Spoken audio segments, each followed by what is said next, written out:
If you're anything like me, you're always looking to get the best price on your next trip. So today, I wanted to share my 9 top tips to help save money before your next cruise. I pretty much use all of these tips every time I book a cruise, so I know they work, and I'm pretty sure they're going to work for you too. Now, I've been cruising since I was a kid, and here's a throwback photo of me when I was on my very first cruise ship on the Carnival, maybe Celebration, years ago. I've sailed in everything from budget-friendly short trips to luxury suites, and I've learned a few things and a couple of trips along the way to help save money while cruising. So let's just dive right in. Cruising can be a great deal for a vacation, especially when considering they pretty much give you everything you'll get at an all-inclusive resort. Food, lodging, and transportation all included. There's lots of ways, however, that those prices can get out of hand quickly. And these are my tried and tested tips to save money on your next cruise. Starting off with tip number 1, using an online price tracking tool. One of my favorite resources is a site called Cruise Plum. It tracks cruise fares across all the major lines so you can see historical pricing and know if the deal you're seeing is actually any good. You can search by any number of filters from a specific date, like maybe you want to cover a specific weekend or leave on a Thursday. You can look at cruise lines, you can look at specific ages, departure locations, all kinds of filters. You can even add cruises and cabins to watch lists so you get notified if the prices on something you're watching goes down. Cruise fares change daily, so using a tool like this can help you book at the right time and make sure you're avoiding overpayment. Also, as a solo cruiser like I am, I use this to find the lowest solo supplement prices and make sure I get those last minute deals. Number 2, working with a travel agent. Don't underestimate the power of a good travel agent. They often have access to group rates, extra perks like onboard credit. They can find you special promotions, stuff that you may not be able to find on the cruise line's website. For the most part, their services usually don't cost you anything extra.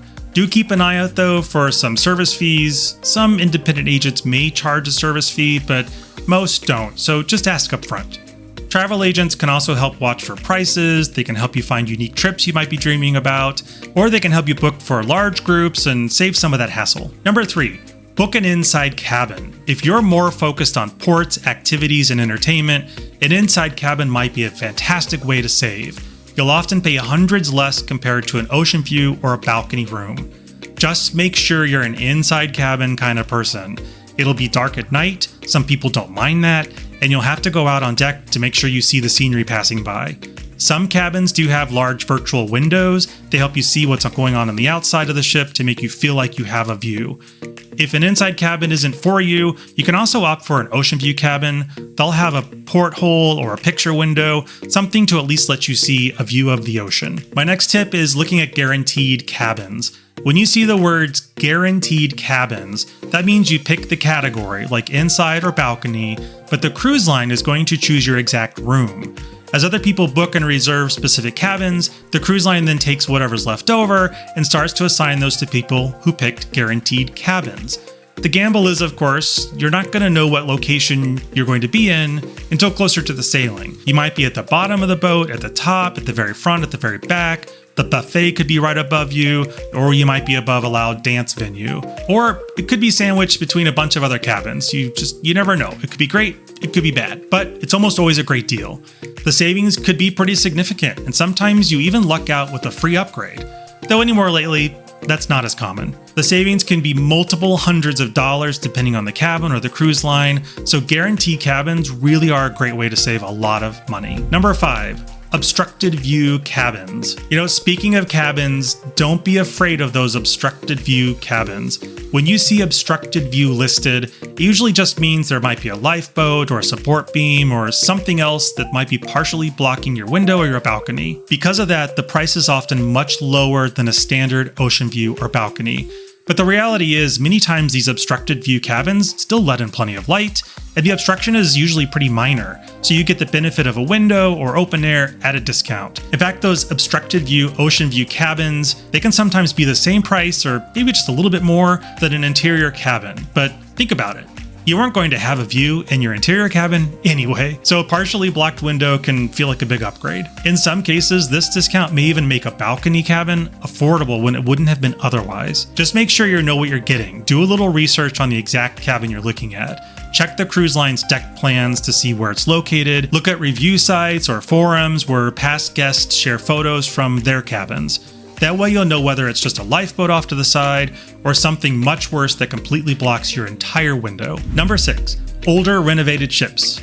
Brand new mega ships are exciting, I get it, but they come with a premium price. Looking at a sailing on the newest Royal Caribbean ship in an inside cabin was nearly $3,500. But an older Royal Caribbean ship doing the exact same sailing was $2,000 less. If you're really interested more in the destination than the ship age, it might not matter as much to you.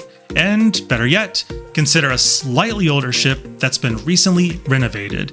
You'll often find updated cabins, refreshed restaurants, plenty of modern amenities, but at a fraction of the cost. And I'd love to hear from some of you out there. What are your favorite older ships that you love to go on? Would love to see the suggestions and see what do you like more than those mega ships. Share your comments below. All right, moving on to tip number 7, booking those excursions through a third-party website. Booking your shore excursions directly with the cruise line is definitely easy, but it usually comes with a hefty markup. Look at those trusted third-party companies like Viator or even a local tour company. You'll often find smaller groups, more unique experiences, and much better pricing. Search TripAdvisor for reviews and book ahead of time. Many even have very generous cancellation policies and won't penalize you if your ship happens to skip that port. Just remember, if you book through the cruise line, the ship will always wait for you if your tour is delayed. If you book independent, however, you need to make sure you're absolutely certain you're going to be back to the ship on time, or you're going to be one of those people running after the ship while it's pulling away. Number 8, look for off-season sailings. Cruises have high and low seasons, just like airfare. They are very dependent on the location as well. Shoulder seasons like spring or early fall can save you hundreds compared to summer and holiday sailings. And you also get to enjoy fewer crowds on board and in port.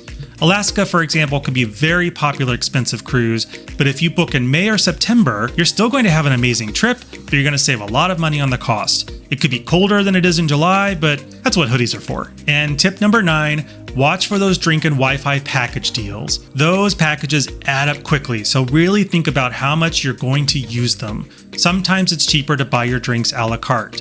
Look at the total cost per day. What price of drink does the package cover? And then you're going to determine how much you're going to have to drink to even break even.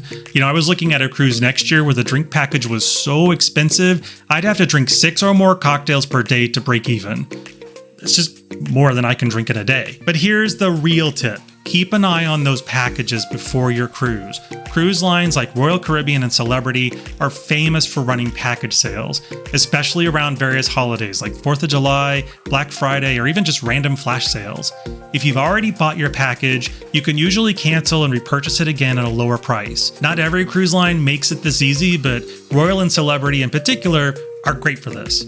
And almost always, pre-purchasing before you sail is going to be cheaper than waiting to buy on board. So, whether it's tools like Cruise Plum, working with a travel agent, keep an eye on those package sales, there's lots of ways to stretch your cruise budget. And I'd love to hear from you. What are some of the tips that you use to help make sure you stay on budget? Let me know in the comments and like and subscribe so you can get more tips from me in the future. Let's enjoy this adventure together.